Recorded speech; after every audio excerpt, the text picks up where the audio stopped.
Hello and welcome to Duos in Destiny, where two professional anglers sit and wait and watch their bobbers not move.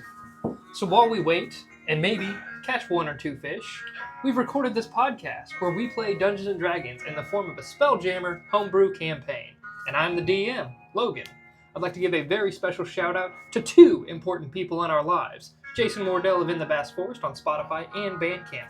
All the sweet, sweet music in the background is provided from him, so please send him your love from us.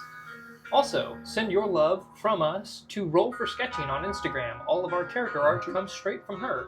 So please check her out on Instagram to see her work that she produces for us, but anything else that she also creates. So, without further ado, over to you. Hey guys, it's me, Brandon, your player. And we can't thank you for tuning in to number 16. It's number 16, episode 16, wow. Don't forget to check in the description for all of our socials. You'll find all the links for Facebook, Instagram, TikTok, the Spotify link if you need that, so you can listen to us on the go on your car rides. And I don't know if a lot of people know this, but Spotify's pretty cool. Our video's on there too, so you can actually go back and forth between the video and the audio, so that's a pretty neat feature too. So if you need to be able to swap between the two. Boy, it is with a somber heart that I give into last time on Commander's Log. Bum, bum, bum. Being carried to safety, Carlisle and Carson and the 10 or so of the Raw Wasp people at this point carried Carson and Bondoc to safety outside of the crater. Pizor met them outside and was able to heal him, him being Carson, and bring him back into the fight. And did that fight come into fruition, where a few different waves of Surians came outside of the crater, for the most part able to fight them off pretty successfully, and that was until Metacrass, the Obsidian Dragon, came out. And that is when initially we had a very awesome aerial battle, full of different combat we've never really experienced before, so it was really sweet. Towards the end of that, as Metacrass was fending for his life and everything that he was kind of building here, he was able to strike a killing blow upon Carlisle. With ending Metacrass's life, Carson was able to immediately grab Carlisle, get him onto the Starhammer and start their trek as quickly as possible back to where they had last left the Raw Wasp people in hopes of some type of miracle. And I believe that is where we left off. That is where we left off and where we're picking up, with a few select individuals aboard the Starhammer. It is currently being piloted by one of the river-swept lion folk. If I remember correctly, it was Radon that was piloting it, because Zulu was with you at the time. Mm-hmm. Now we have Radon piloting, and Zage is sitting next to you, right next to Carlisle's unconscious, not just unconscious, completely dead body. Pizor, as well as a few of the Ironroot soldiers, are with you on the boat. And I believe you had last instructed them to head back towards the planet of Vistrotar. Is that correct? Okay. With the battle ebbing to its finality behind you, you guys begin the path back towards the surface of Vistrotar, returning to the kind of like the settlement that has began to form outside of the cavern of the Ironroots. It's a very quick journey, but that's where we're going to start right there, with you guys on board, and Zage sitting right next to you. And Zage is just sobbing. I can't believe this happened. What are we going to do now?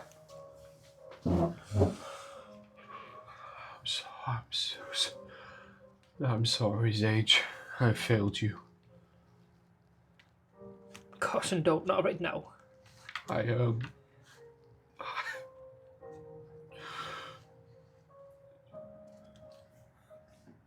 Carlisle saved me, and I couldn't save him. I'm sorry.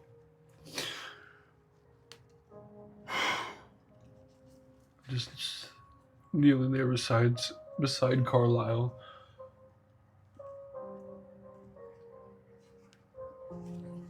Sage is silent, with nothing better to say at this moment.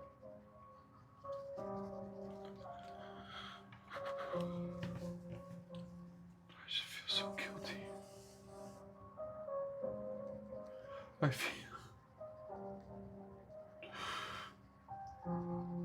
feel so guilty, Sage.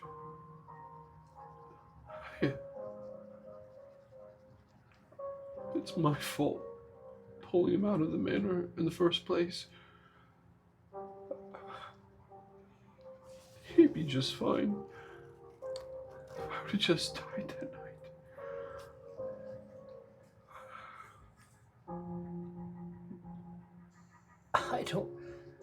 I'm not equipped to be this person. It's fine. Oh, God. You don't have to say anything. No, I do. It's what Carlisle would do. We can't do anything here. Would you like a warm beverage? It's the only thing I can think of. I don't know.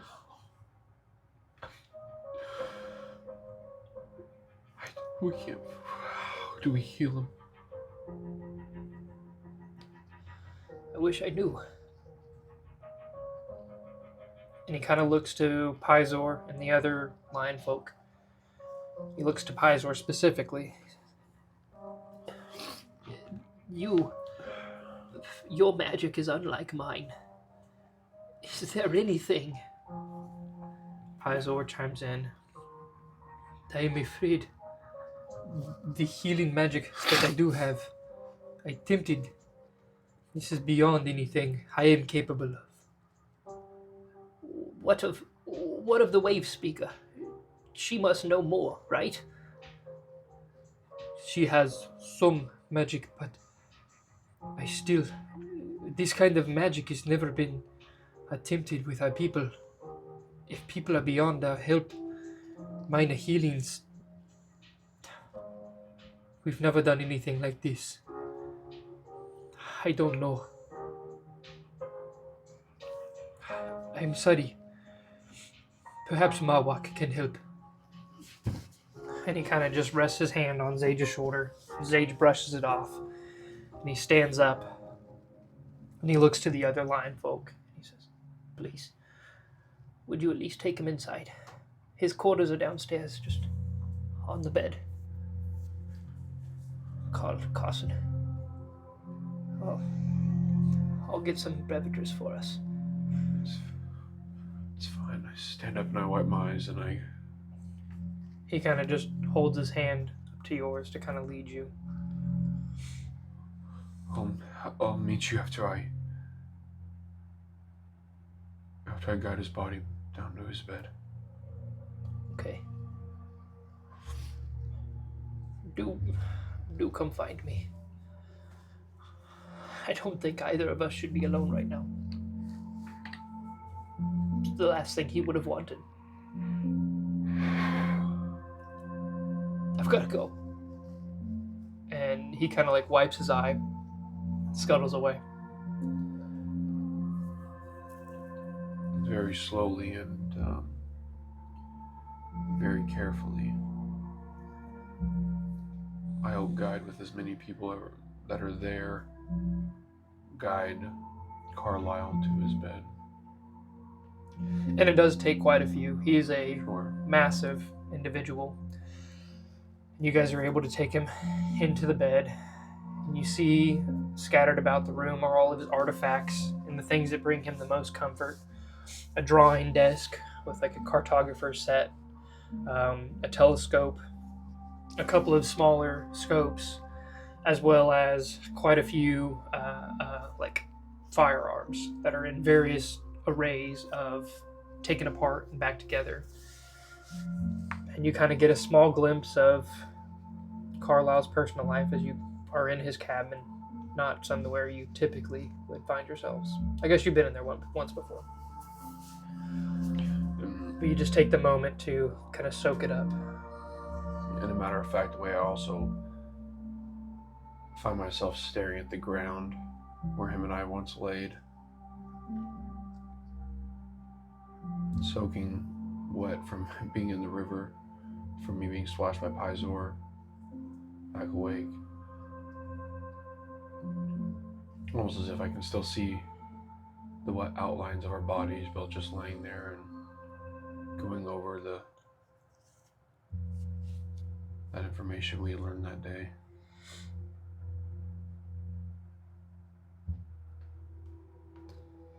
And it kind of hits you. If you are to lay his body to rest, you're not sure where. Vistrotar is not his home, but it is a place you guys have carved a home out in a way, and you had talks of it potentially being a home. He's not from Torvengard, but it was also a home. And he's mentioned to you multiple times about the feeling of home that he's gathered with you and Zage and the automatons here on the Starhammer. And that sad reality kind of hits you hard in this moment.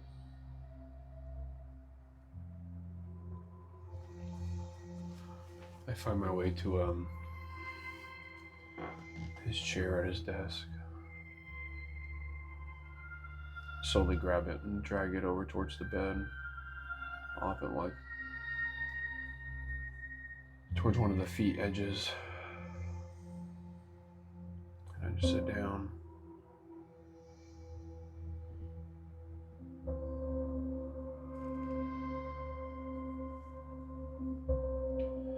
And just sit there in silence for a little bit.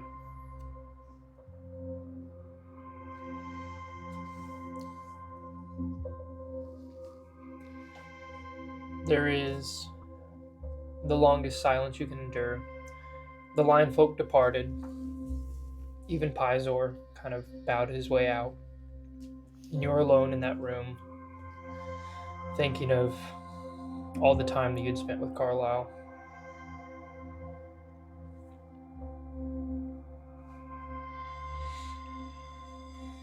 You see on his neck still the somewhat blood-stained at this point amulet of Femus that he'd taken off the body, or the crumbled remains of the ancient Dimaga.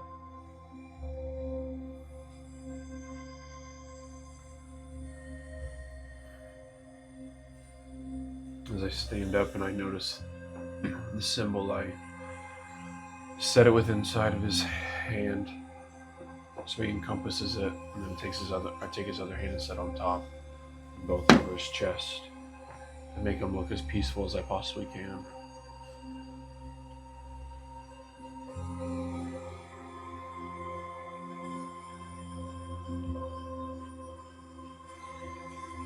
I say a soft prayer, and then I find my way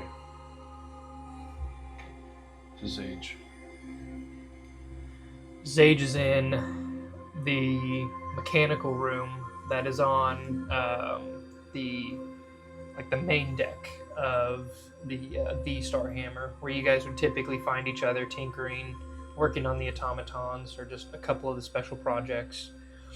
In the central table, he has a teapot and like 2 warm cups of tea, and then you see a bottle of brandy off to the side with the cork open, and he kind of pushes a cup to you, and he says, "It was one of Carlisle's favorites.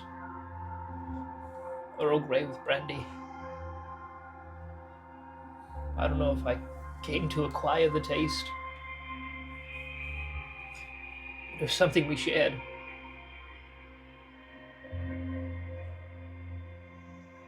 I'm gonna pass on the liquor currently. I'll share some tea with you, Sage. I'm not gonna lie, I'm really mad.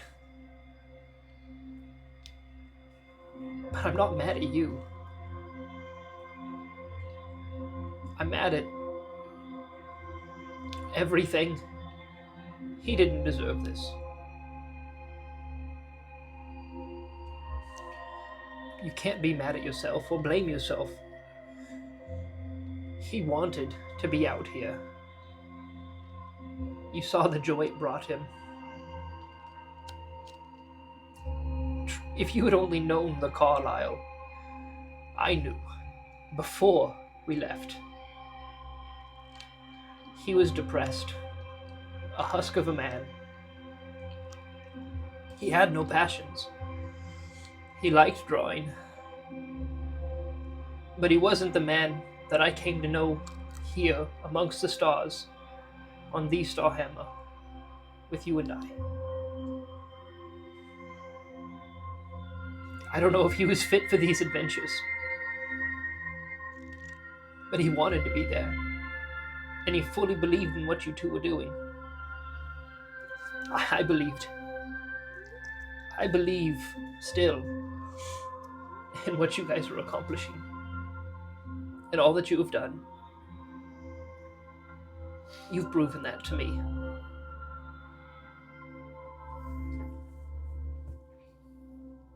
I'm just so sorry.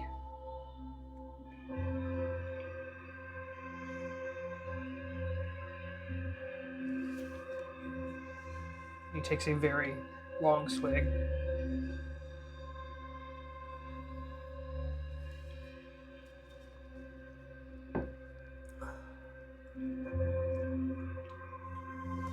Where do we go from here?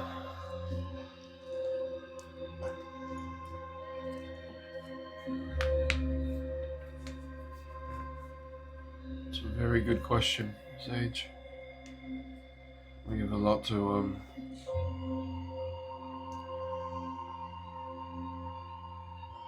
we have more to figure out now than we ever have. First and foremost, where do we lay him to rest?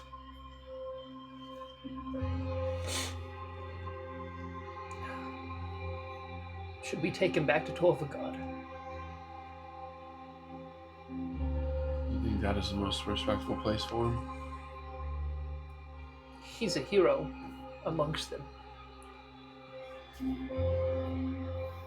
I don't want to idolize his actions for people or make him into a martyr or anything. They have a right to know what he died fighting for. I think we could bring back a lot of good news.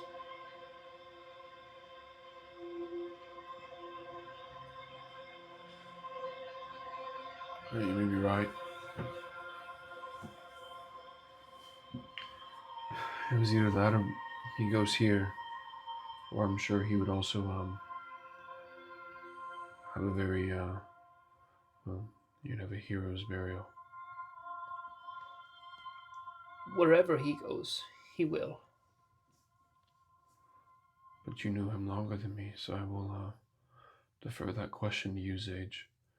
If you think Torvengard is the rightful place for him to lay for eternity, then I think that is what should happen. I don't know. I don't know how I'm going to face Tantham. But Tantham, of all people. If we didn't bring Carlisle back, I don't think I could face Tantham at all. That's I think you make a good point.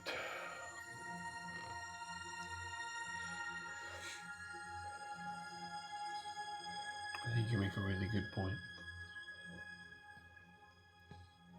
I'd like to explore this planet more. To know, what's fully here.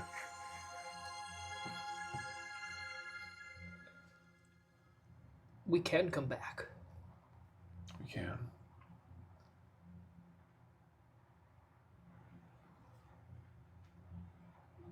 And we don't have to leave right away. No, but we've been here for a few days now. So if that means anything, we're past the precipice of our closeness to Torvengard. You would know it's been It's been...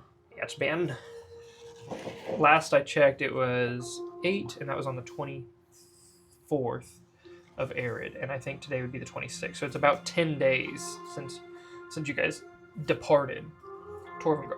So it's been, Excuse we're me, 8 days past the Yeah. climax of the closeness. Yeah. So yeah, you we're would starting our you'd probably be descent away. Yeah, you're on the path away. At this point, you're about equidistant from when you originally flew here. So it'd be about like a day's journey back to Rendezvous 1, and then back within Torvengard from where you're at. Just a straight shot. If I remember those calculations correctly. It's been a minute since we did that, but I think it was just basically... I think it was 2 days, I think, yeah. Yeah, because it was to get all the way out of the Terran fields, and then the straight shot to... Yeah. So you would know you're not terribly far away.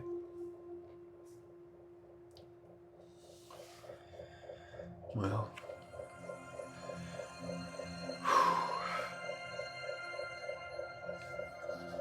I guess it's just you and me now, Zage.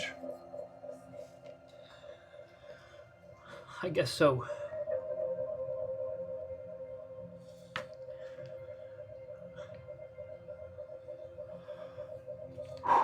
Kind of like take a really deep breath, and I kind of like pull my shoulders back.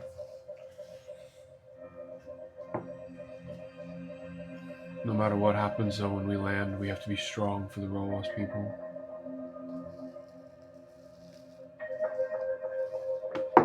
Because we chose to interfere.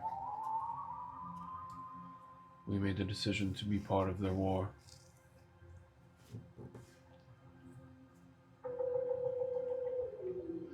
You were leaders amongst them.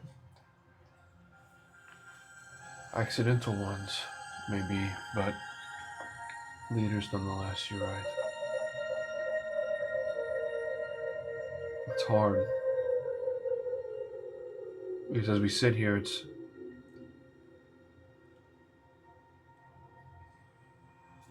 just lost the closest thing I ever had to a mentor. Or, I haven't really had much friends later on in my life. But on the flip side of that coin, we just finished what we needed to finish. The Rawas people are free again.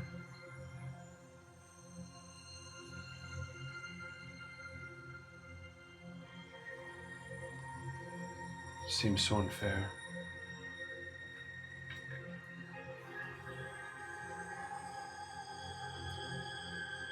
You can't think like that. The moment you think like that, the moment you realize, or that's the moment you start to think, this wasn't worth it. And what he died for wasn't worth it. No,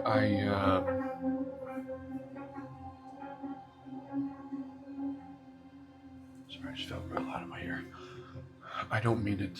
I don't mean it negatively. I just mean it to the extent that, and I just had one of the largest tragedies in my life. And on the other hand, I had one of the greatest achievements of my life. Why does one have to come with the other? You know? I couldn't tell you that. Truthfully, I've never experienced a loss like this in my life, either.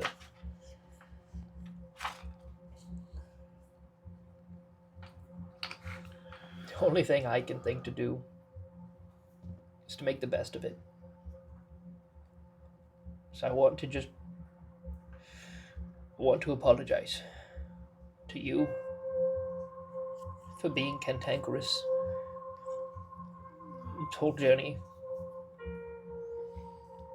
I shouldn't have been. I could have appreciated what we were doing more. I could have believed in us more, supported us. I won't make that mistake again. It's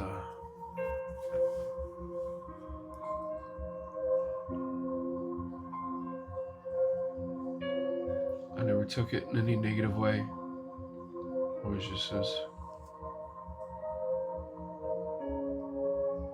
friendly banter and a little bit of hazing for being new on the ship.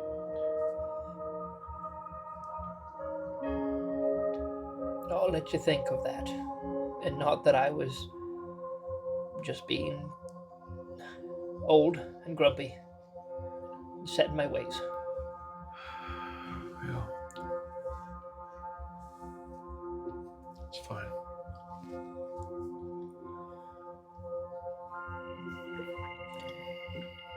At about that time, you kind of feel the ship slows. And Zage, I think we're here then. Thank you for this, Carson. I'm here anytime you need. And I'll be here more. It was the same to you. I believe in you.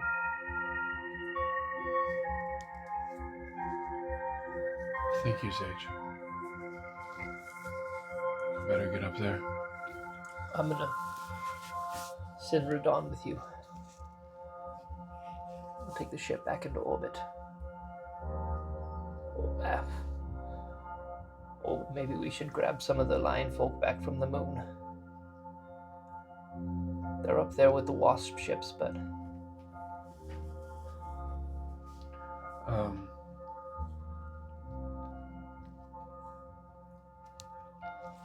I think I'll have Radon stay with you. I'm gonna see if Paizo wants to join me.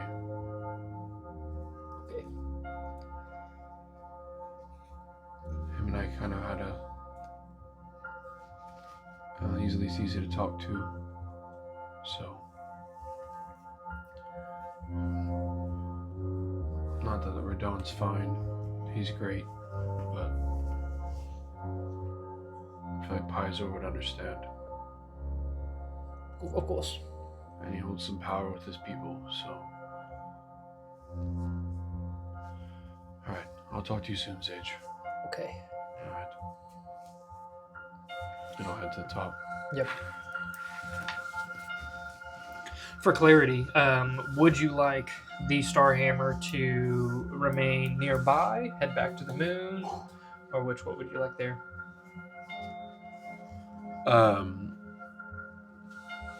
I guess it needs to head back to the moon to Okay. make sure we can pick up everybody, because I guess we would have several waship. Mm-hmm. Yeah, I'll send it for clarity purposes. Yeah, send it back to the moon to help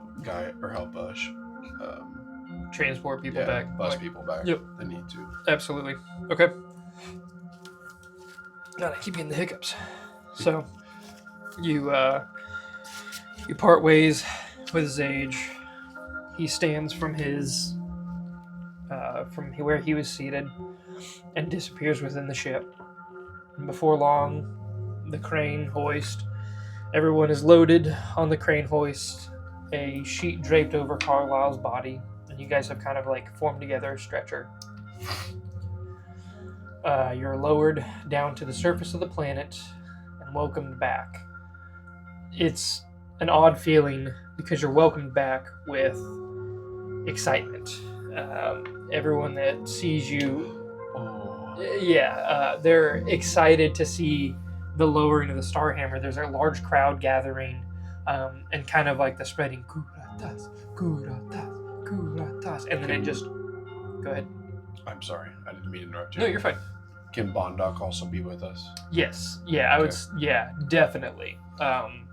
Bondoc would be loaded with you guys and be part of that like little procession of sheets. There's the Kuratas chant, and then as the platform is fully lowered to the ground, and they see the two sheeted individuals, the cries completely cut, and there is that was really good timing, and there is just silence that spreads throughout the hundreds of gathered folk, and you see Chief Cesarail of the River Swept push her way forward. What has happened? Chief, everything went to plan. There was a dragon in the utmost depths of the moon. Upon our final battle, Bondoc fell, and as we thought we were just in the clear, Carlisle took a fatal blow with the last breath that the dragon had.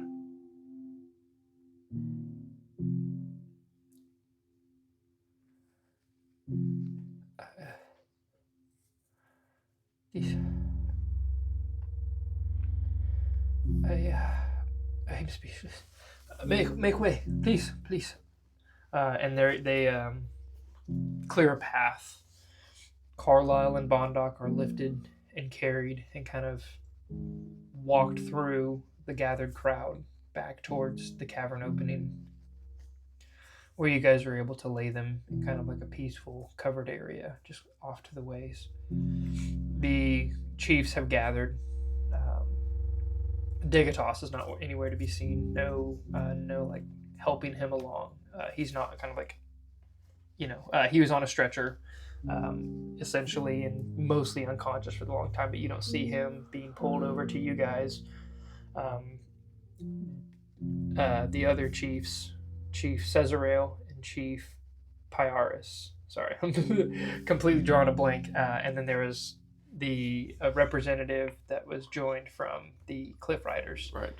Totally remember her name as well. It's in the notes. I'd have to find it. But those three have gathered. Gordon is still on the moon, yes. Namely. They have gathered. And as they all stand and talk to you, they kind of get the debriefing of everything that had gone down. And Pyaris says, and of the rest of the people on the moon, what has happened? They'll be on their way back very shortly, Chief. We did lose a few others, but this was a risk. We were all a sacrifice we were willing to make. It was ultimately a great success. Very small numbers were lost. Not that doesn't hurt, but many of them still stand and breathe and fought very bravely. This threat to our homes, the hungry, the Seren, this dragon, this gone, right? All deceased. I believe at this time they will be doing probably rounds to clear out the base that they had. I could only imagine Chief Gordon is probably running that to ensure that all of them are accounted for. But I believe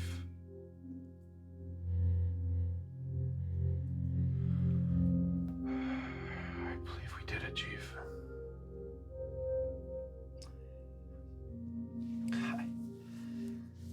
This is not the outcome I was anticipating, nor the one I hoped for. But it was a risk we all knew going forward. We all knew what we signed up for. I am so sorry for your loss. Thank you. I wish this was something that was in the prophecies. A warning. But you did it. The two of you. Arukuratas. You saved our people. Look, we are one because of you. Everything that stands out here, that is from the two of you. Every life that died fighting, died to free our people and ensure we have a future.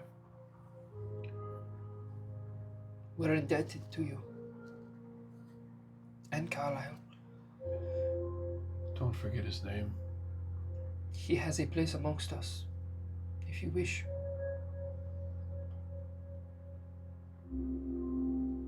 I know that you would treat him with respect, but I think he belongs back home.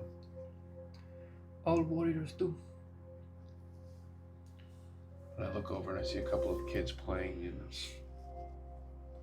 there's like two kids from like the River Swept tribe and playing with another one from the Iron Roots, and there's like one kid that's like a Cliff Riders, spawn, and he's kind of like off by himself but wants to play, but kind of like see how his parents act, the kids include him, and I see him. I just envision them have like a ball, like a soccer ball, it's kind of like they create made, and they kick it over to that kid, and they're all like, come on, and he joins, and it hits Carson for the first time. That even if Carson were to die, that would have been worth it. Like Carlisle always knew.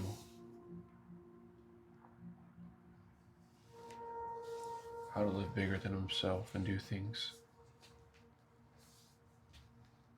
It's for those kids to have a future together, like Carlisle lived. And he will continue to live through the stories that the Rawas people will tell. And I look back to Chief Cesarel.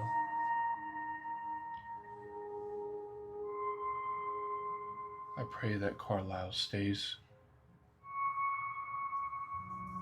living within your tribe, a voice, a story not to be forgotten.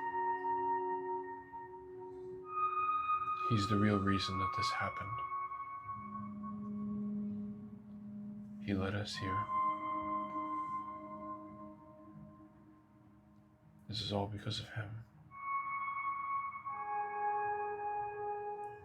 It is a story that will never be forgotten. It will be told more than the war that came upon us.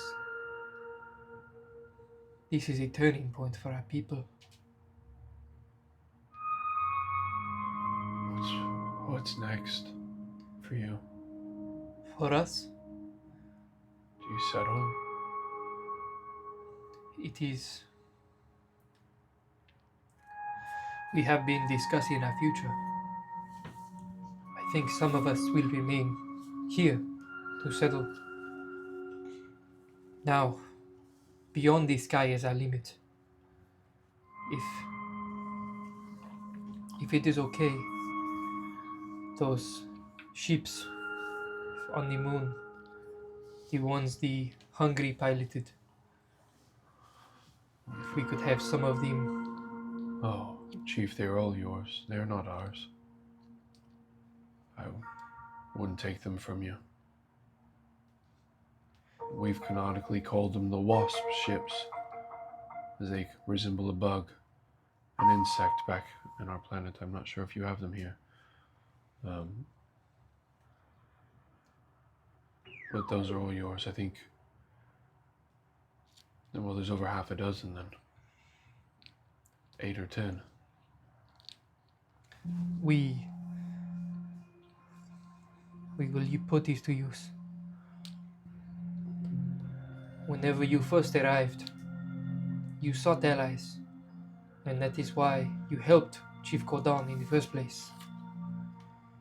We pledge ourselves to you in any sense that you would need. We will always be allies to you and whoever it is you represent. There may be a time when I call upon your name then. I believe that we will, I believe that we'll be heading home. It's only a few days travel back. But we might be coming back. I'd like to. That is, at least. I don't know if we'll have something else requested of us. But if I get the opportunity to come back, I'd like to explore your planet a little bit more.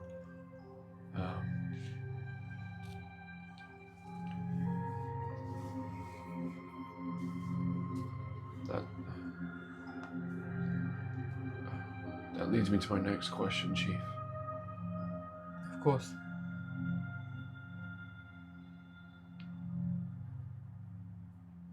And I can look back towards all the people, and I'm taking my time to ask this question like it's awkward length.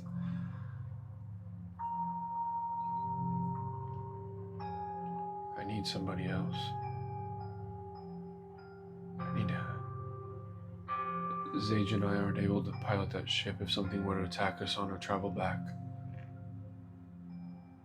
I need somebody else's assistance, in the short term, at least. I don't know if I am doing this right, if I should be asking you.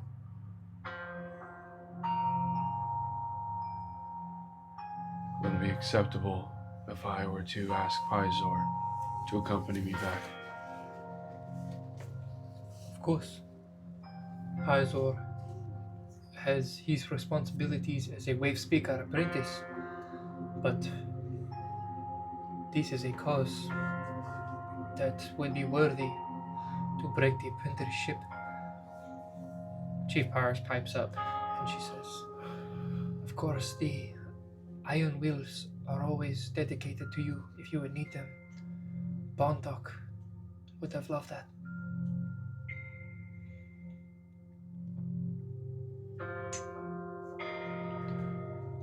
Chief Cesarel speaks again and says, if you would like Pizor to journey with you, ask him.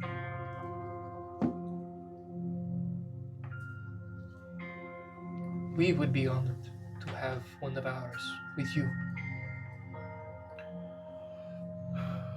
I shall ask. Bondoc was a fierce and brave warrior. I meant no disrespect by only speaking of Carlisle, but without Bondoc's actions, I'm afraid things could have been much worse on their own as well. He fought valiantly. Everything that I would imagine is instilled upon the warriors of the Iron Wills. Whoever steps into his place has very big shoes to fill. They do. He was one of our best. But he died doing exactly what he wanted to. He was sworn to protect the ancients, and then he was sworn to protect you and Carlisle. And if he died doing that, he died fighting for his purpose. And he would not want nothing else. You have brought him great honor to allow that.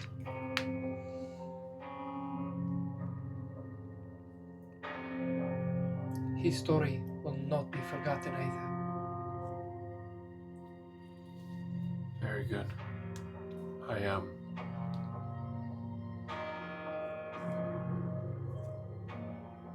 Thank you, Chiefs. Thank you, Kuratas.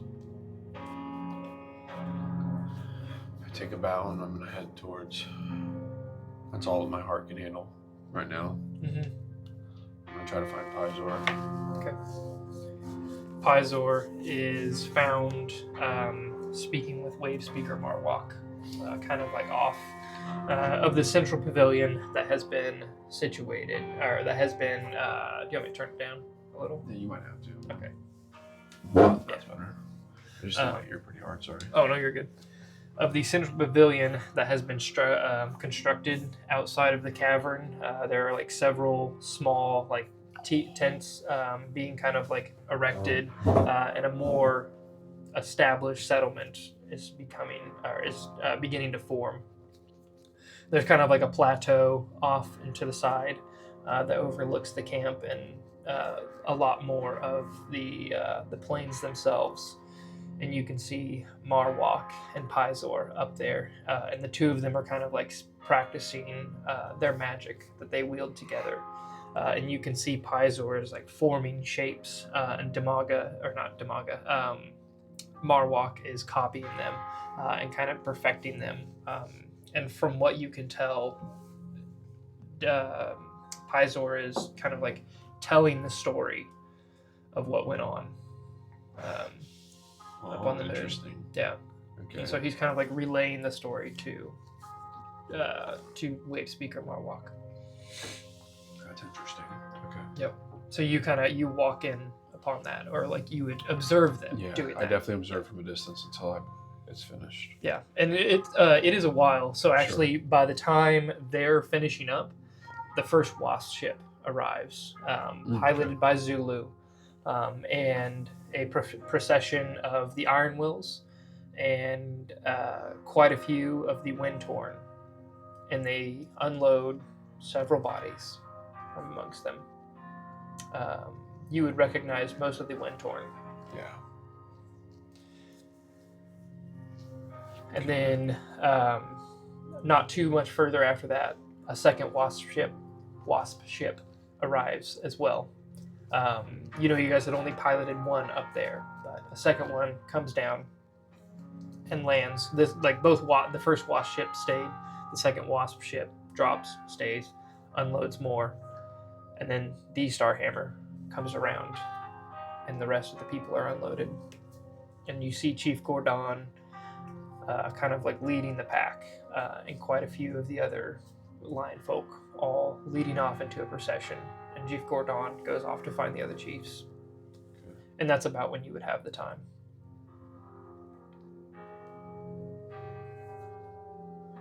That was very, very beautiful, Pizor. Oh, you saw that.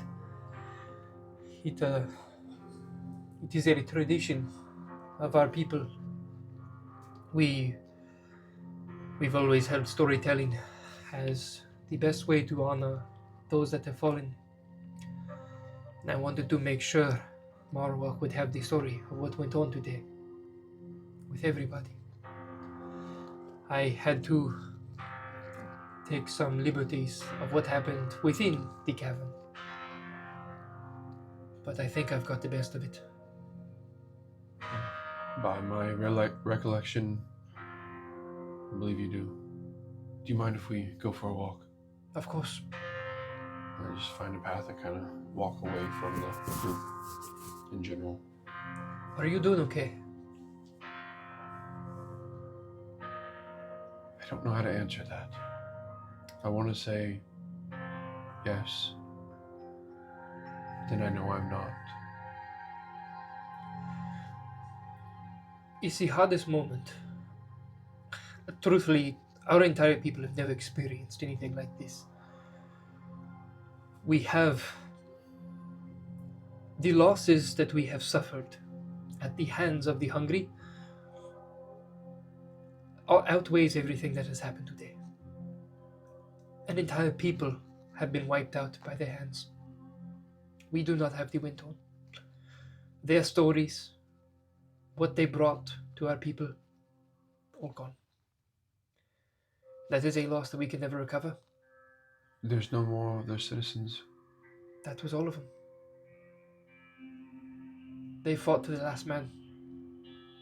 All of the. I thought a few of them on the planet lived on the Earth moon. No, they all went with you.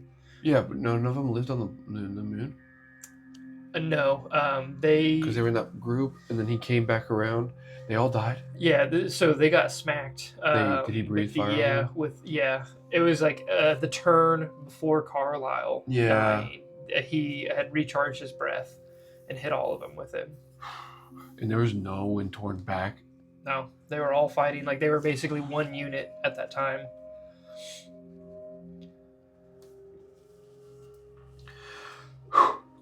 But they do not get forgotten because of the histories that we orate. That is something that will not die with him, die with Carlisle or Bondoc. The only ones that died forever on that moon are that sick dragon and his stupid followers. They are the only ones that will be forgotten.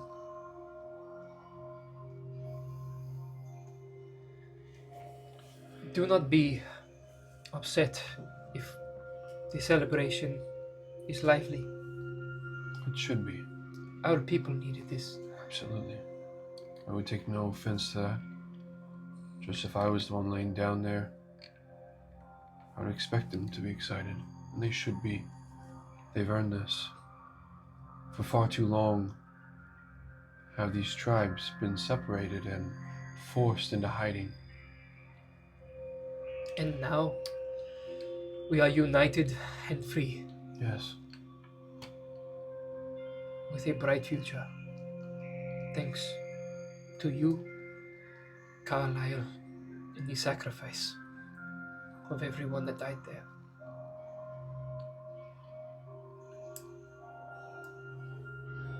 I'm sorry I could not do more.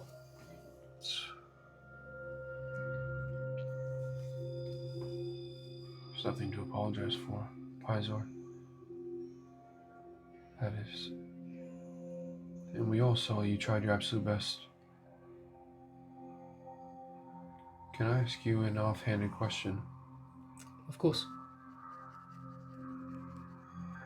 What's your end goal? My end goal. Like what? I never really thought. I suppose my life was laid out in front of me. I was gifted, and he kind of like pulls water from the canteen and kind of like waves it in front of him before he tucks it back into the canteen. This gift does not come to many of our people.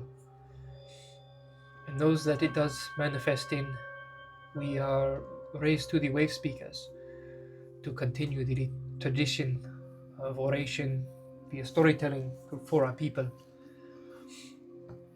I had a life planned out ahead of me to step into the shoes of Mawak. It was me and the other apprentices. That was my life plan. What if you had a different option? Like what? What if you came with me? To where? Right now, back home. Back to my home. Where you came from? Yes. Another. Oh my. My head is spinning. I've never even thought of anything like that. It's. I know. It's a lot to ask for, and I wouldn't be asking it very lightly. The Starhammer is a very large ship. It's too much for just myself and Zage. Of course, we have the automatons. But if we were to be attacked while traveling, Zage is needed to pilot. Can almost be certain death if it's just me. I could not go on knowing that I had the opportunity to journey with the Kuratas. That is beyond an honor.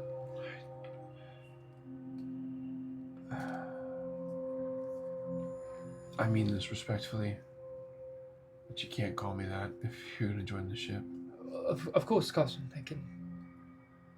That is fine. I apologize. It is. Don't apologize. It's fine. I understand. It is a title of honor. Absolutely. And I take it as such. But I've learned I've learned many lessons from Carlisle. And if that is to be successful, you have to be very personable and be on the very same level as... that's not what I mean. I'm sorry. You have to be very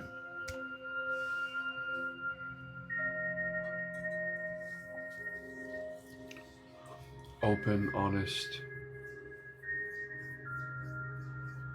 and treat everybody as your equal. That's all. That's what I'm trying to say. I'm sorry. My brain is... You are frazzled. It's been a long day. It has. It's been too long.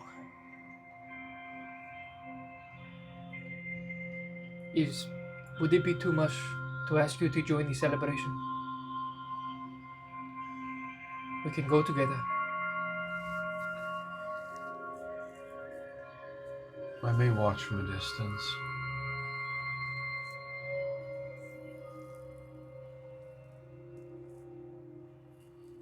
I don't know if I'll partake. Would you mind if I spend time with you? Then, if I'm going to be leaving, I would like to hear about this Dwarven god that you call home. If you and so your choose. Plans, where we are going.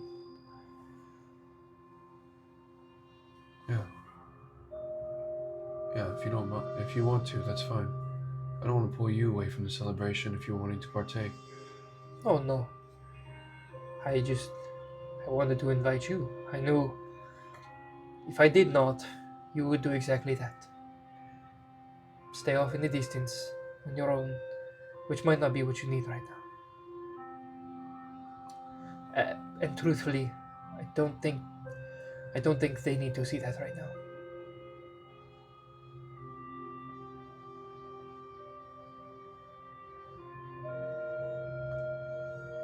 It just doesn't feel right, though.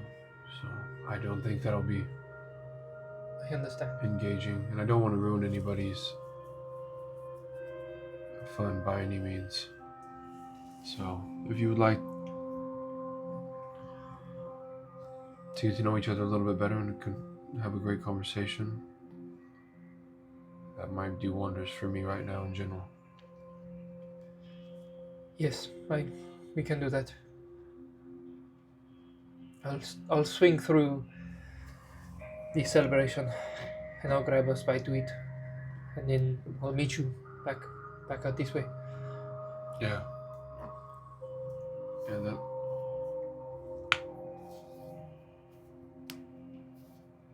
Perhaps that big rock right there by that tree. Perhaps I can hear more of what exactly went on within the cavern as well. I can tell Marwalk of Bondok's sacrifice. Yes, I can fill you in with all the information. Sounds like we have a lot to catch up on. Yeah, we do. I'll see you shortly. I will be back. Very well. He kind of hits you on your shoulder and jogs off. And you're left there with the sun fading and the stars beginning to come out. You see the star hammer has taken to an orbit just beyond your eye line, where you can see the shape of it in the distance. The gray moon looming over the skies, and then the green moon, the second moon, looming far off over the mountains. There's probably a hole in that moon, too. And you just take in everything that has happened and your current surroundings, and you have probably about 20 to 30 minutes here alone, if there's anything you'd like to do. Oh, yeah. Okay. I absolutely break down crying. Okay. Knowing we probably walked a good 10 to 15 minutes away, if not even a little bit further. Yeah. Honestly, so I might even have a little bit more time if you would allow. Yeah, absolutely. But we might have even walked closer to 20 to 30 minutes away. Yeah, and there was definitely lots of just silence, walking. Right. Paizo probably would have done a lot of the talking. Could have told you a lot of things. If there's anything you're seeking, or if there's just silence. No, I mean, just even through moderate conversation, but during that time, when we just conversed, Carson just kept walking in general, just kept leading the walk. Yeah.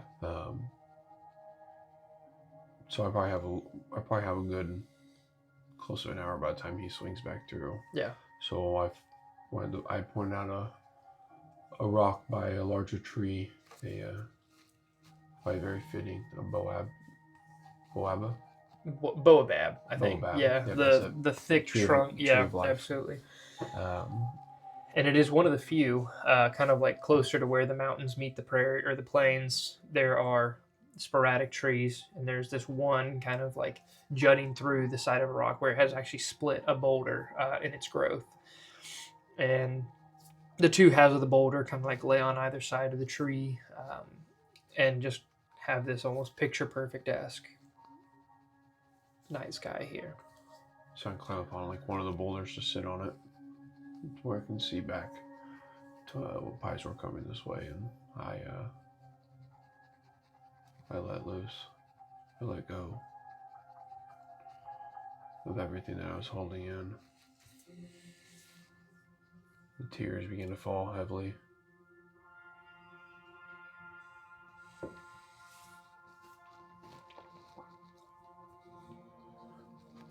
And I cried for several minutes. It starts heavy and slowly releases, and about 30 minutes pass, and I'm wiped my eyes enough to where my eyes are a little red and puffy, but by the time Pizor was rolling back through, it's hard to tell that I was crying. From the extent of that, you could probably tell I already was prior to that in general. If you want to do for sake of brevity, I'll gladly fill in Pizor with, I don't hold any information back. From that extent, I explain what happened entering into the moon in the crater. And I fill him in on all Torvengard and the life on Torvengard. Just kind of like the generalized structure of the city, being ruled by a king, being a floating mountain in space pretty much, where we don't really have the space in the room that these guys are used to. It's much different. My upbringing,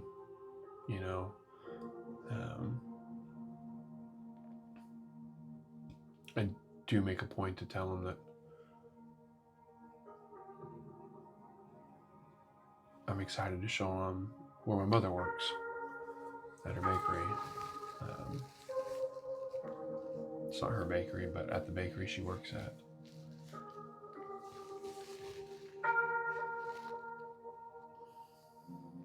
Everything you say of Tovengard it breaks my brain. It is A vastly, city amongst the mountains, vastly different. amongst the stars. I cannot even comprehend. A bakery. A king. I'm not sure if you've never been to a city. He just kind of gestures. I know. It is a change. And you probably should have a mindset for that. I could imagine it could be claustrophobic coming from this. Just know that there's ways out, and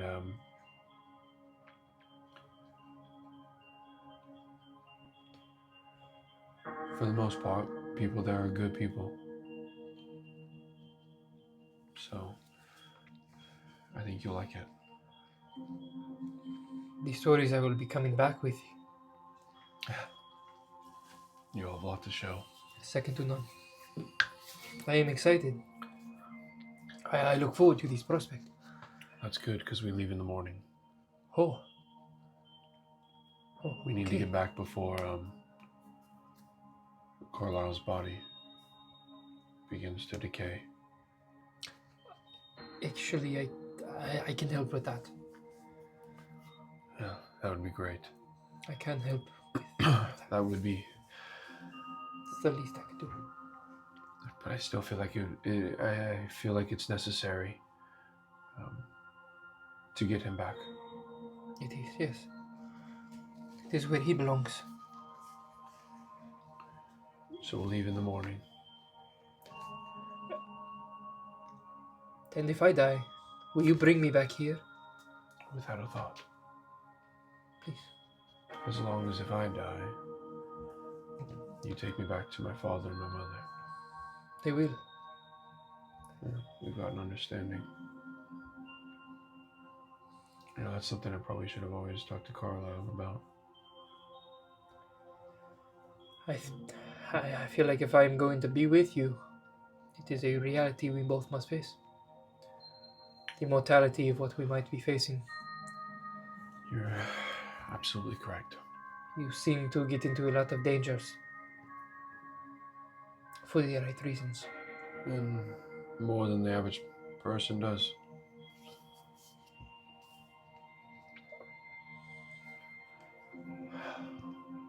You know, I haven't been able to really sleep under the stars. Haven't been able to because you sleep on the ship or just Well, when you're on the ship, it's just knowing that you're going to be surrounded by stars, you know? yes. You're in the stars. When your feet are on the soil, you can feel the breeze, the smell of the grass, and you can look up and see the stars. It's pretty cool.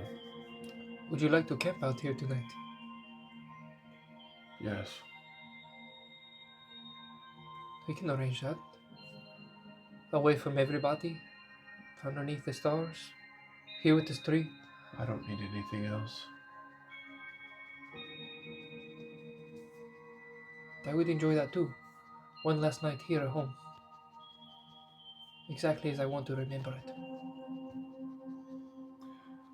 I think that'd be great. Yeah. Well, you wait here. I'll gather everything. Tints. No tint? No, She on the not for ground? me. Fine with me as well.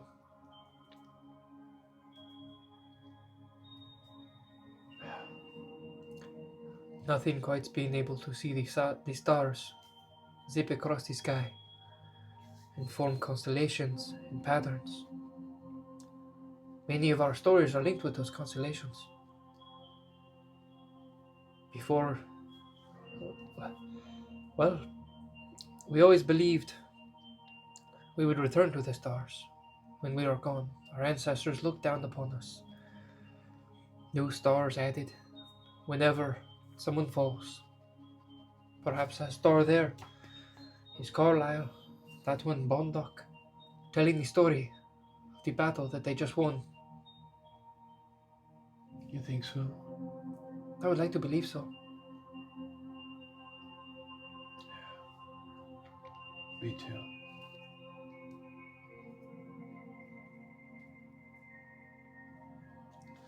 Over the course of the night, he does tell you he points out several things. Like he'll kind of go through several constellations, Absolutely.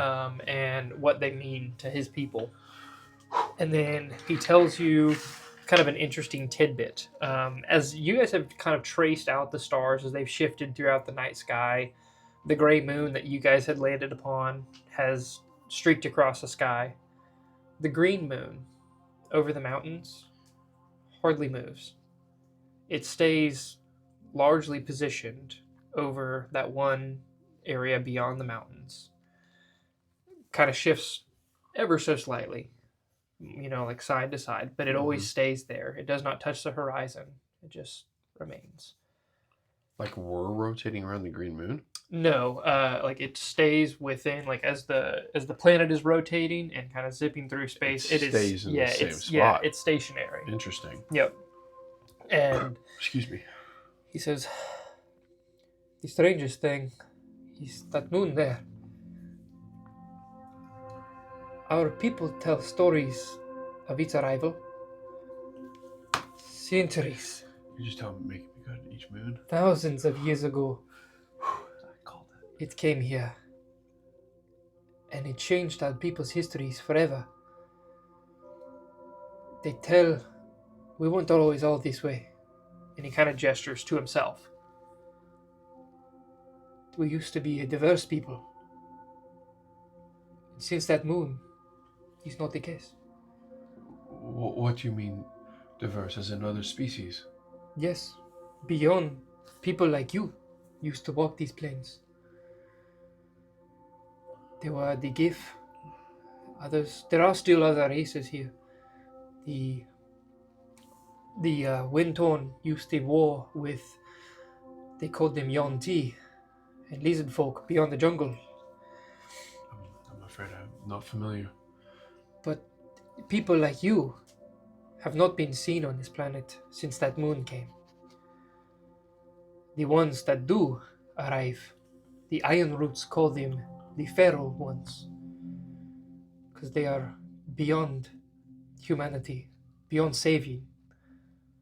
They're beasts in human form. Carlisle and I ran across one. Then you know what I speak of. It was underground. After leaving Dimaga's sanctum, if you will. We ran across one or two. I cannot remember at this point, but yes, they were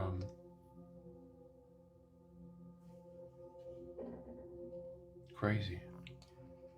I don't know how else to say it. It's Broken people. yes.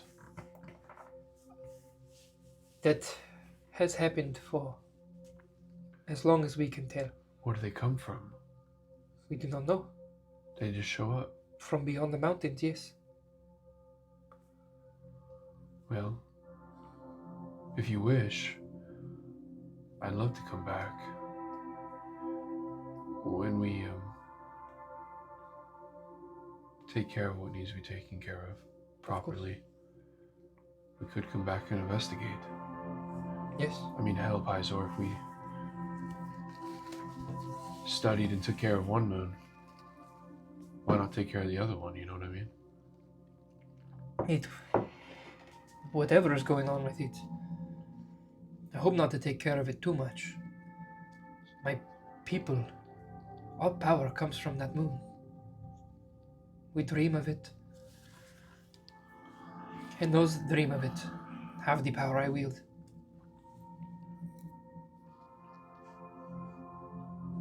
It is a part that lives with us. Well, that's very interesting.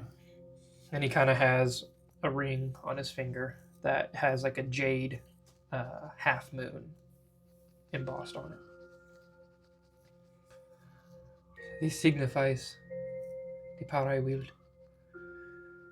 A reminder of where it comes from and what it means to wield it for my people. That moon has been a constant in my life. And it will be weird to no longer have my eyes upon it. It's always there.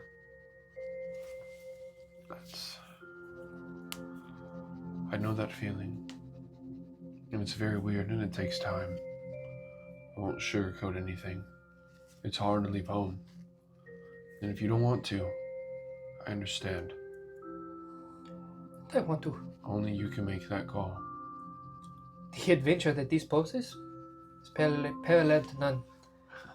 This is something I could not pass up on. I'd be a fool. Adventure, yes. A fool. For I don't know what your destiny holds. A fool, maybe not. Only time will tell, I guess.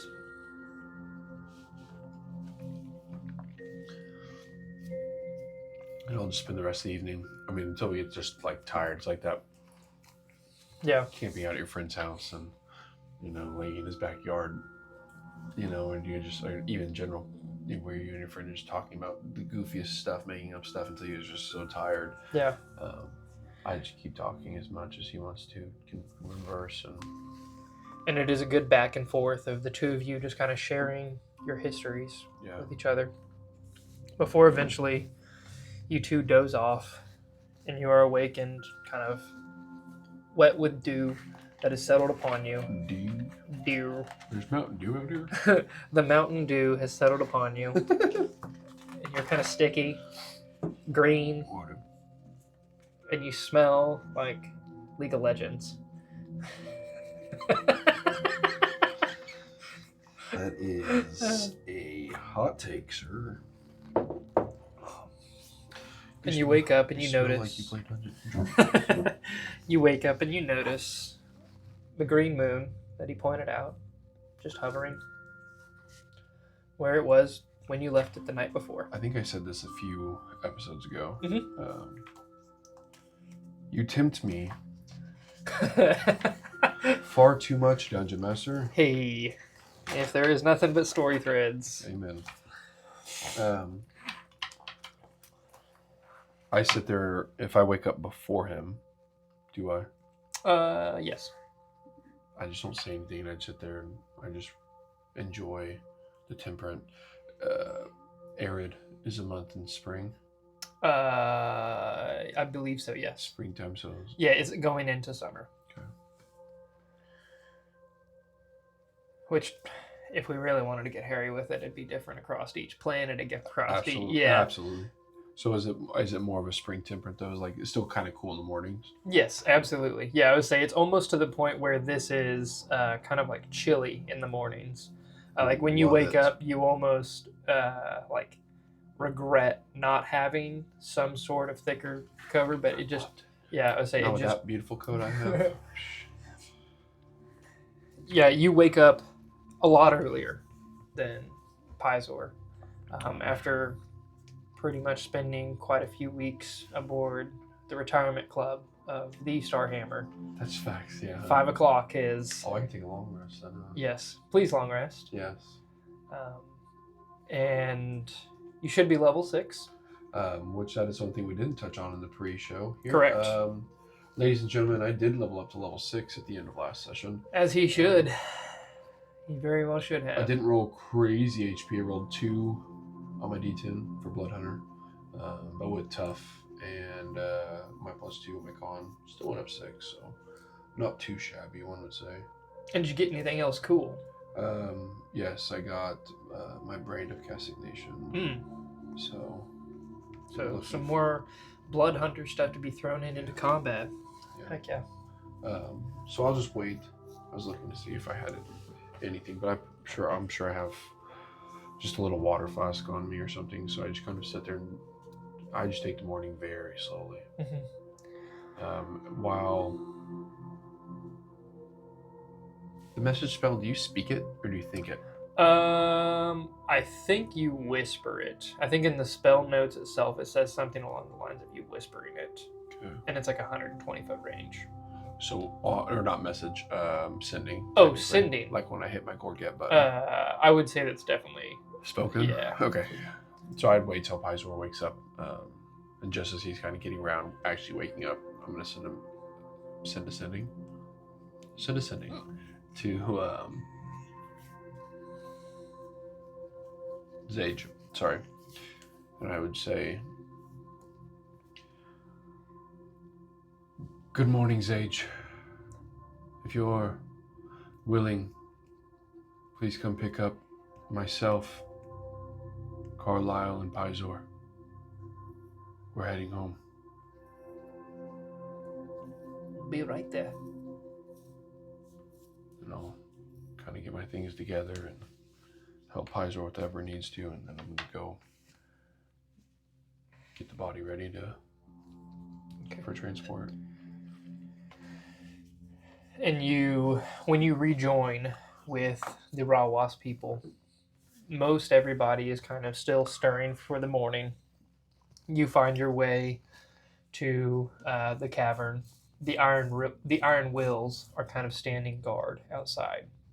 They all nod to you. Chief Pyaris sees you from across the way and kind of rushes up to you. And she says, "Good morning, Kuratas. It is good to see you this morning. Good morning.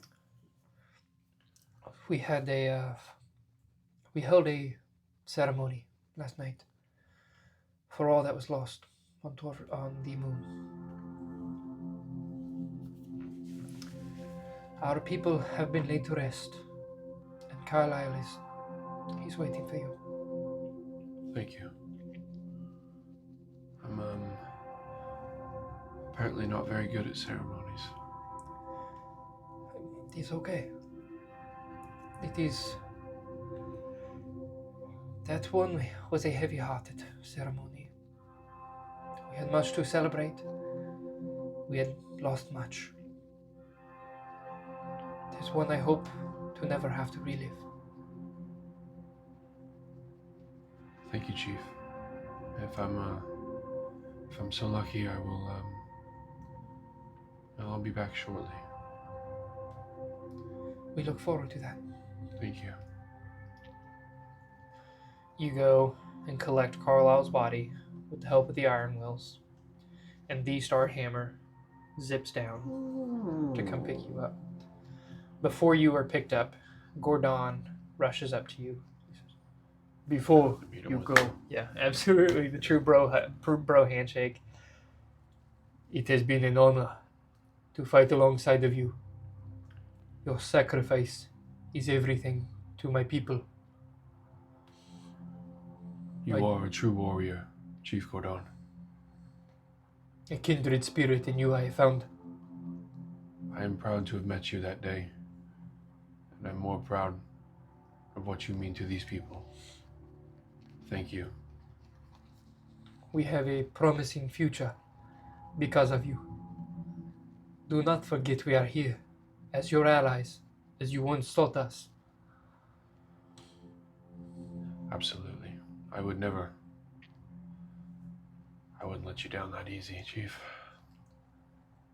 We killed the rest that dwelled within that cavern. It is empty. Very good. My suggestion would be to retrieve those ships as soon as possible. Of course. Just in case. And have Zulu, Radon, and Rappaport begin training. As many as they possibly can. I wonder if I could do such a thing. I think you should give it a shot. Within that cavern, that obelisk, there is something to it. It had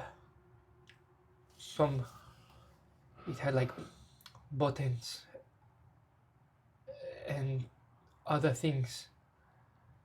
Like it was a ship? Similar, not quite like the ship you fly, but it looked as if it once did.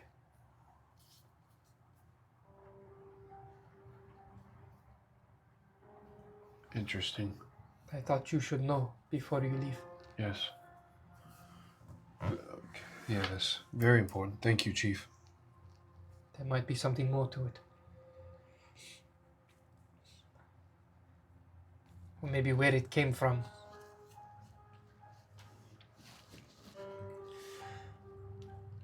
Do not be a stranger, Kasim.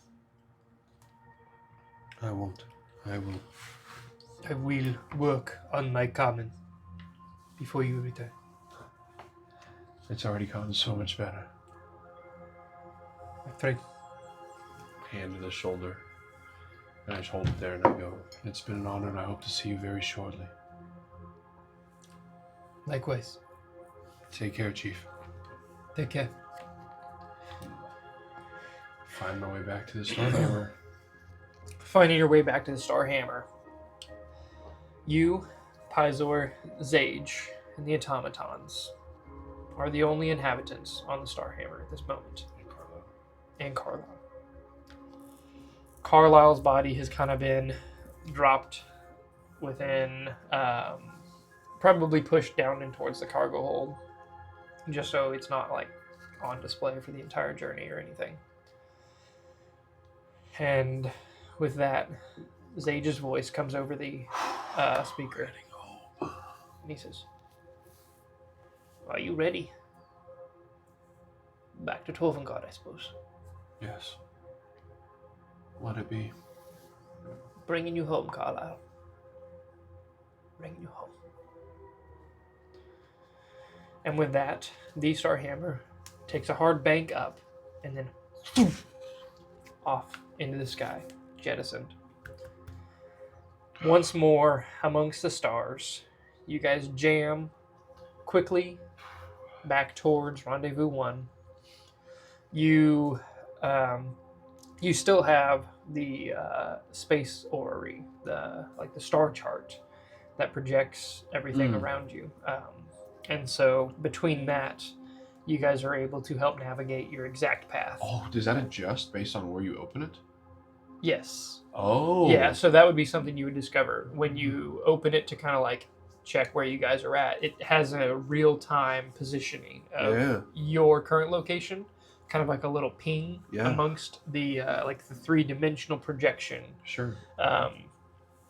That's super cool. Yeah, there's a ping amongst it, but then also it kind of shows the slow orbiting. Someone say like a ping. Ping. You got that right. Just during that day, I would be just doing what Carlisle did to me on my first day to Pizor, and just showing him around, teaching him things, and just basic stuff. So, through the 2 days even, with that being said. But that's all I'd be focusing on during that time. Okay. With that, another long rest can be hadded. I done had it another long rest there, Leroy. If you need one, I don't suppose you would. But I'm chilling. From that point, you guys enter within the Terran fields. Before you enter, Pizor, kind of like in awe, standing on the deck. He's like, "What is all this?" As you see, like just the asteroid field before you.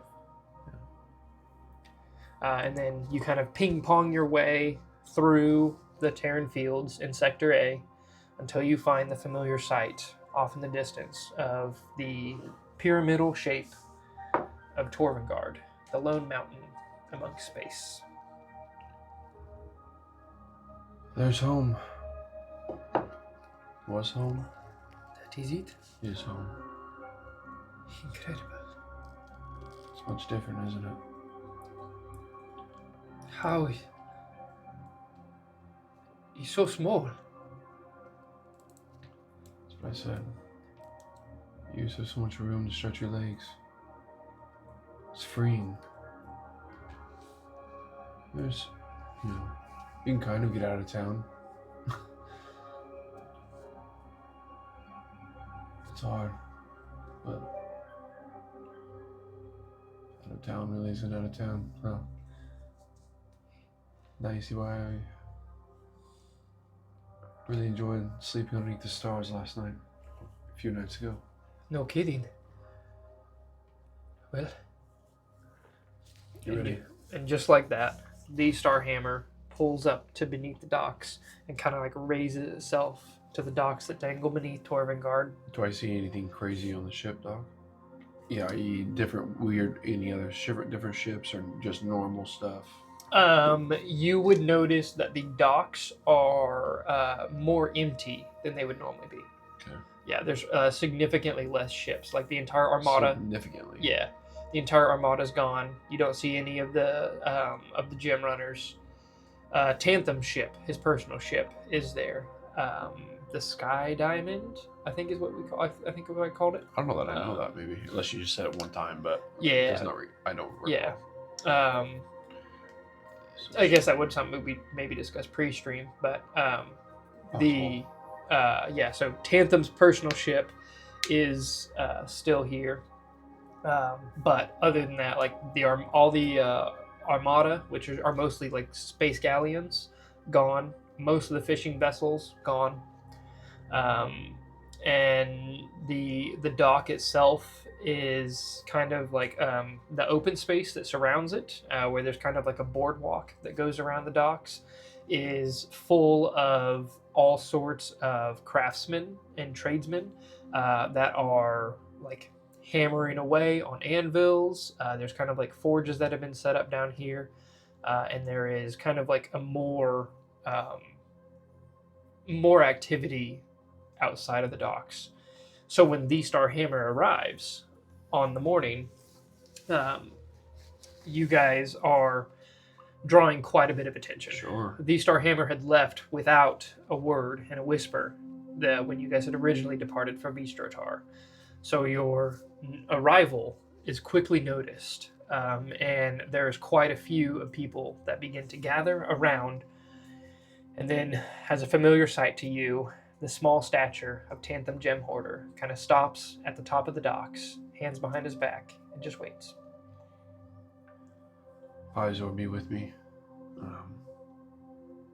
Zage, are you following? Right behind you. And instead of his voice coming from the ship, you turn around and he's standing just behind you. And he kind of like pats you on the calf and he's like, Let's go speak to Tantham. of course. All right. The ship is moored, and it's kind of like a whole cargo people- net. Are they like crowding? Yeah, like us as we get off the ship. People are starting to like there is definitely like an attraction outside. The actual docks themselves are separated from there, and so nobody's allowed onto the docks that are not actual dock workers. But like the actual like the roadway outside is beginning to draw a larger and larger crowd. So like the path back towards the Gem Hoarder Manor, as well as the Spelljamming Academy, is getting crowded. Do I have to hit that to go to Tantham, or I can go to the docks? Yeah, and you can go straight to okay, Tantham. very good. Yeah. Okay. And he's standing there, hands behind his back, just kind of foot tapping. And he sees the curious company that you carry. Yeah, which I guess was, I'd assume, everybody Yeah, there like, is oogly googly. exactly. I was gonna say you can kind of hear the hushed whispers throughout the crowd and the pointing. And Pizor whispers to you, and he's like, "Are you sure I should be here at this moment?" Absolutely. You're part of the Star Hammer. Of course. You're fine. Anybody that's going to go to you has to get to me first.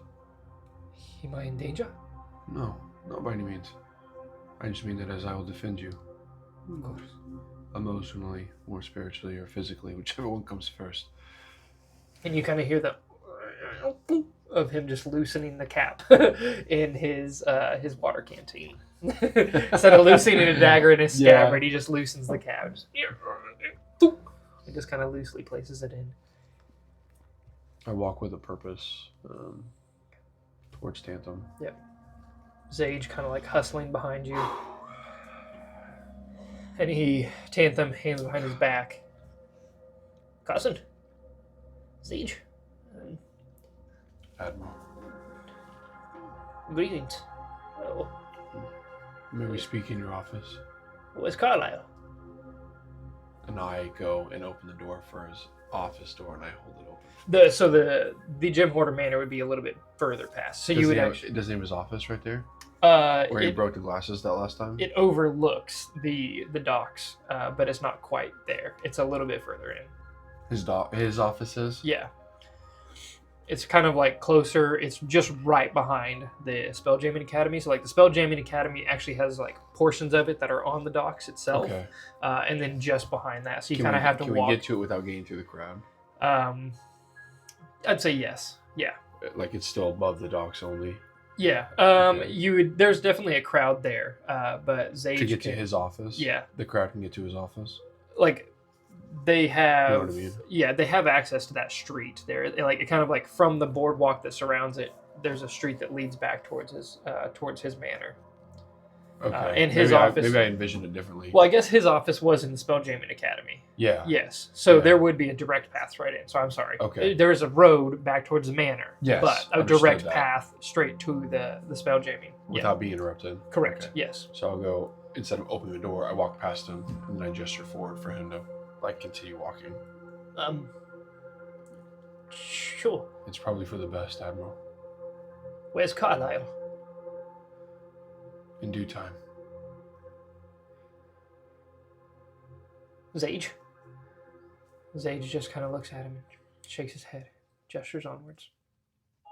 And you see, for someone that is so composed and holds himself to a public standard, there's this like panic that sets over his face. Like he's like eyeing back and forth, looking and kind of like peering back behind before he kind of hears the crowd behind him and remembers where he's at.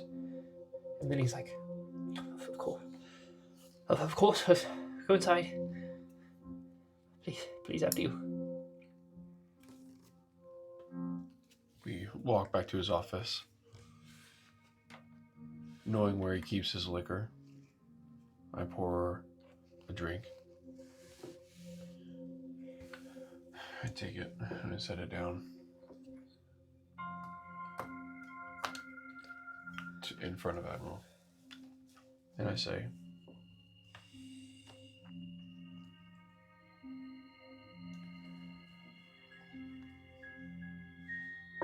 Carlisle was and is the bravest man I ever knew in my life. No. Tantum, he held you in the highest regard in your friendship. You can't be... No.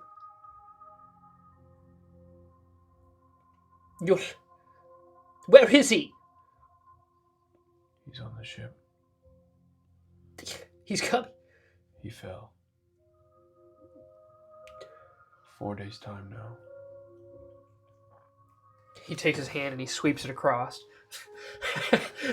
throwing the glass, impacting it. We forgot to bring those glasses. You forgot to bring the commemorative glasses. Yeah. He throws it. It smashes into the wall.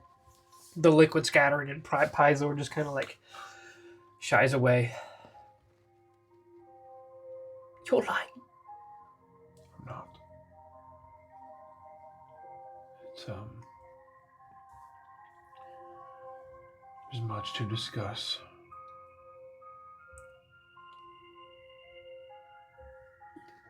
You would be proud to know that he went out being the hero we all thought he was.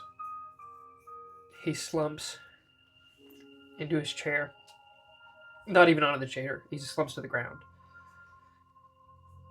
And he just kind of sits him beneath the table. No, I shouldn't have ever pushed him to go. God. I sit down on the ground, one knee up, and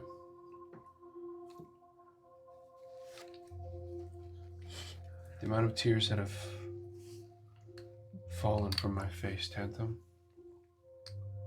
I thought I would shrivel up by now. I was unlucky in my later years of life. I didn't have many friends. Or I should say I didn't have any friends at all. That night, Carlisle saw something in me. Something I didn't even see in myself. And he saved me. He pulled me from death. And he gave me a friend, a mentor, that I didn't know I needed. Carlisle was everything I ever needed. He was my best friend. Since he first arrived, I was just a silly farm boy before I met him. And he filled me with so many dreams and passion and ideas. It was me and Carlisle this whole time. Everything I've done was because of him. And then I rushed him off. I wanted him to be amongst the stars. To feel what it would be like to jam He brought that to us, and I forced it upon him. I forced it upon him. He had a way of making everybody around him better than they were the day before. And everything you just said embodied that. Where is he? He's ready to be escorted back to the manor before being laid to rest. Please take me to him.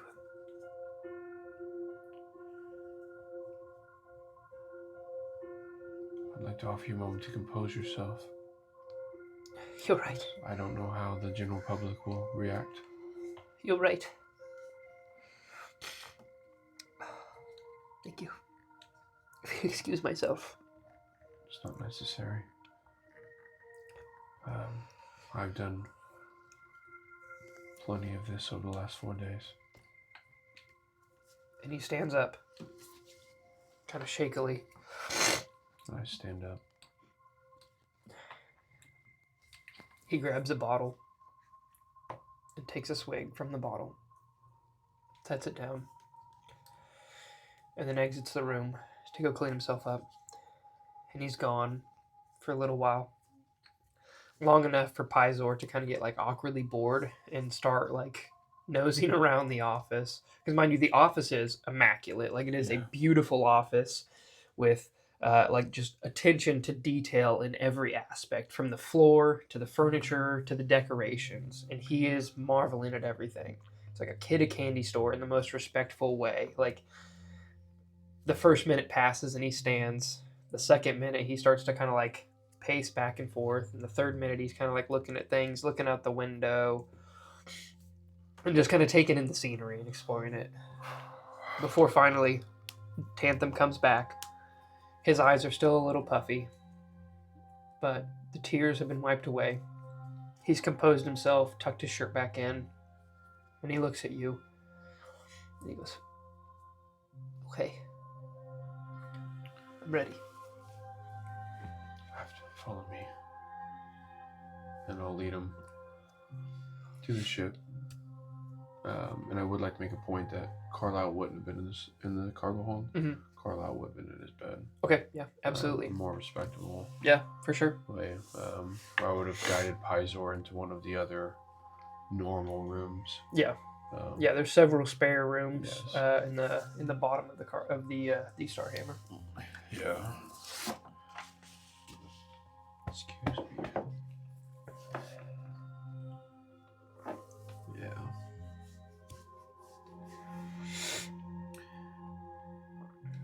But you all journey along the dock, and you don't remember the walk being this long.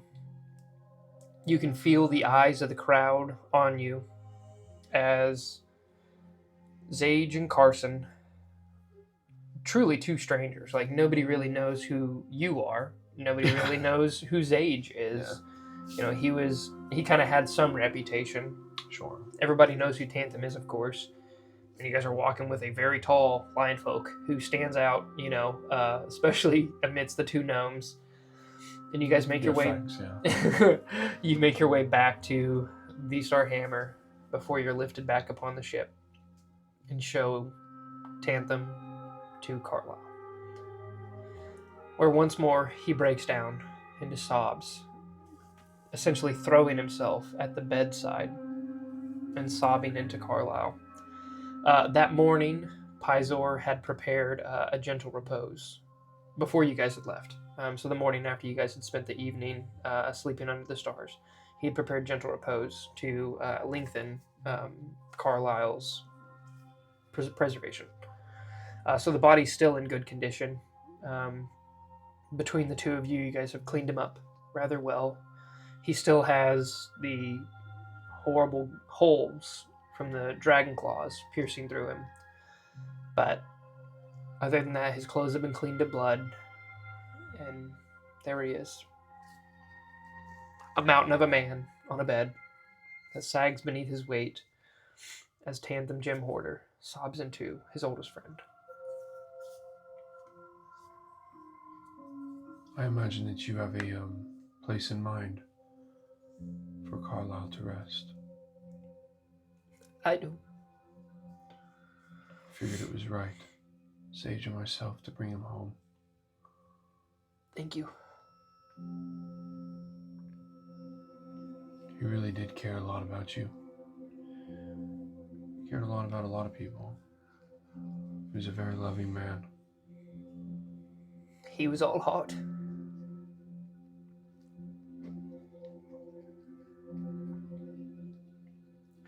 I never saw him light up the way he did when he talked about going on the adventures with you.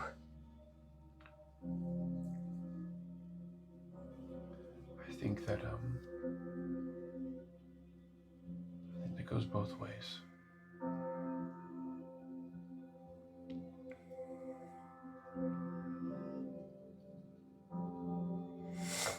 What would you ask of me to do now, Admiral? I haven't even thought. Give me time. Tomorrow. I mean, in the short term. Where would you like me to escort his body to? Let's take him back to the manor.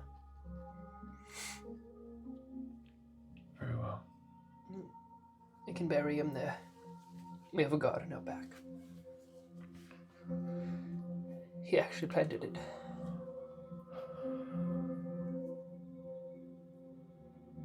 Very well. Take him there. I'll begin whatever preparations that I need to in order to move Carlisle. Respectfully, but yet hiddenly. Yeah. Hiddenly, but hidden. To not cause alarm or any type of difference. I can disperse the crowd.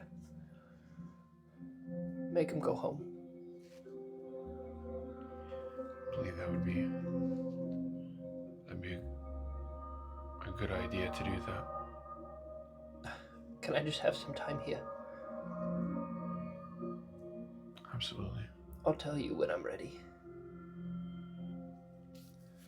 I just grab him, slide another chair out, and I slide it beside his. And I just sit down. Okay. Pizor exits. Zage stays.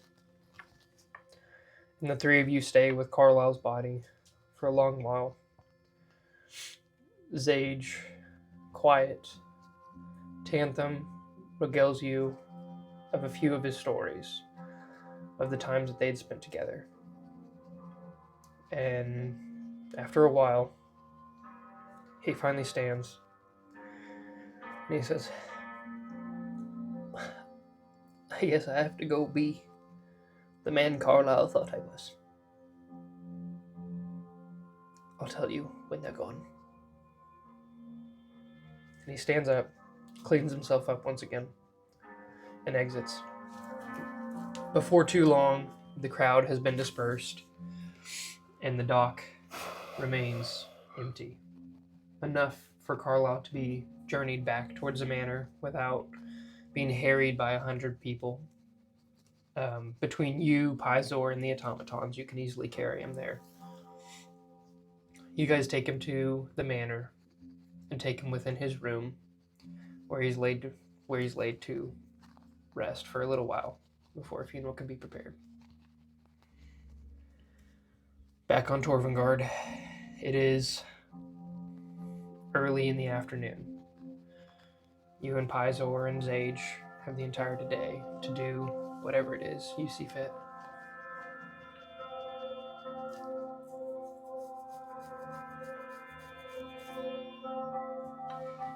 Pizor, do you feel comfortable walking through the city? At this point, I am just curious to see more of this place.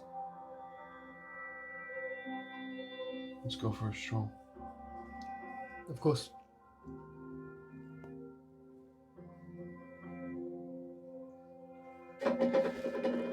Anywhere in particular you are looking to go? Is it still work hours? Yep, absolutely. Midday. Yeah, I head to bake rooms. Okay. You head towards the familiar bakery that you'd grown up in and out of, a frequent flyer. You walk in to the familiar scents. Pizor has just been in awe this entire time, like looking around, staring at everything. Like shop windows are a beyond bizarre concept to him. The infrastructure, the people, all absolutely blow his mind. And just as much as he spectates everything, Absolutely. he is a spectacle. People stop and stare, and he is just friendly to every single person. Hello, how are you? And just every single person he sees, just greeting, like almost like Buddy the Elf-esque in his splendor of being where he's at. Before you stop him in front of Baked Crumbs.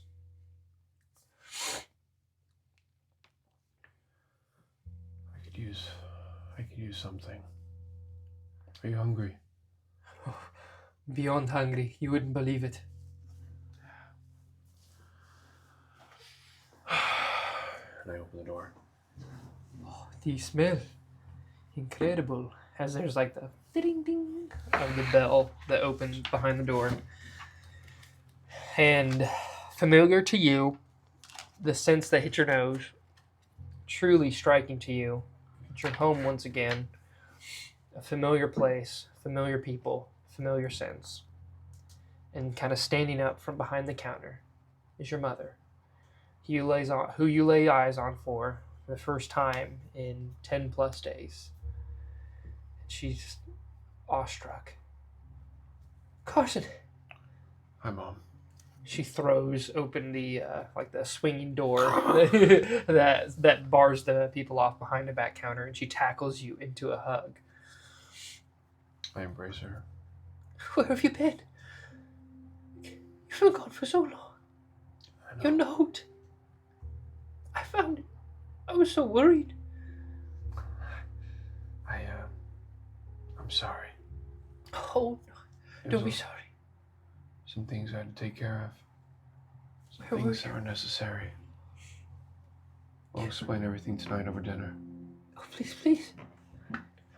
Oh. This is my dear friend, Pizor. Pizor. It's Please. okay. Pleased to meet you, Pizor. Oh, sorry. I'm just so overwhelmed here. It's I didn't anticipate to see you today. Your father's going to be so happy. How's Corvin, my brother? He won't stop growing. Looks more like you every day.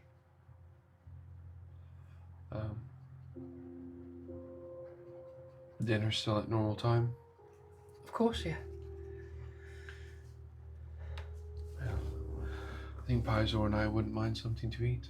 Oh, what am I thinking? Of course, she kind of like straightens her apron and gets back behind the counter. She's like, whatever you need. I didn't mean it like that, Mom. I'm sorry.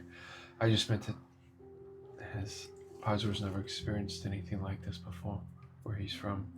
Oh.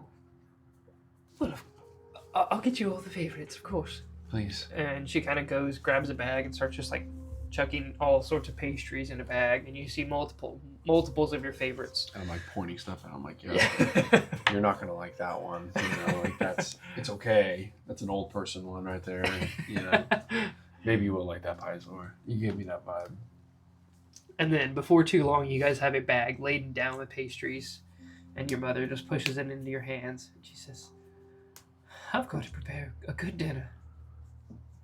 We'll see you this evening. You promise? Absolutely. I love you. I love you too. And I'll put down 5 gold on the counter. Carson, I know I can't say no to you.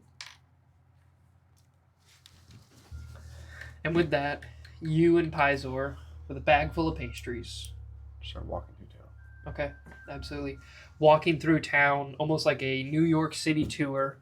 passing pastries back and forth. Who he is, like, man's never had a sweet in his life. Yeah. And this is revolutionary. Absolutely. The blueberry pastries, the cranberry orange scones, the chocolate chip cookies, everything to him is new, exciting, and so very decadent.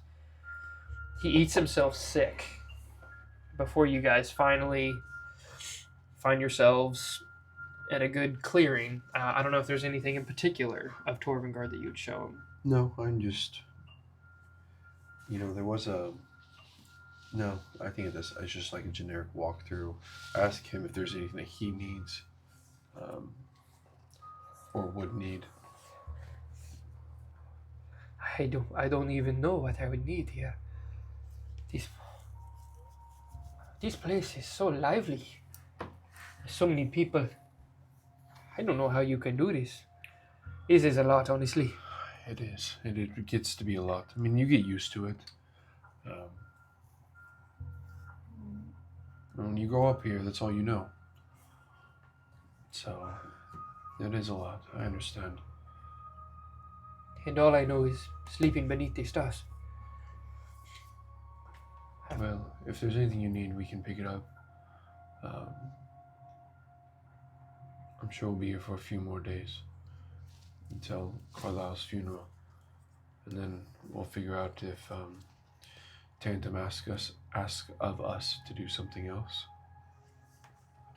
and if not, we'll be on our way back. Back to my home, to Visrota. Vishutar, yes. Of course. Okay. So, yeah, we're just gonna walk about, and then getting close to dinner time, I'll head home. Okay. You guys begin your journey home, walking the familiar path from basically baked crumbs around the city to wherever you'd taken him, back towards your guys' personal home. And that is where we are going to leave tonight's episode. So, Why don't Indeed. everybody take a deep breath with us?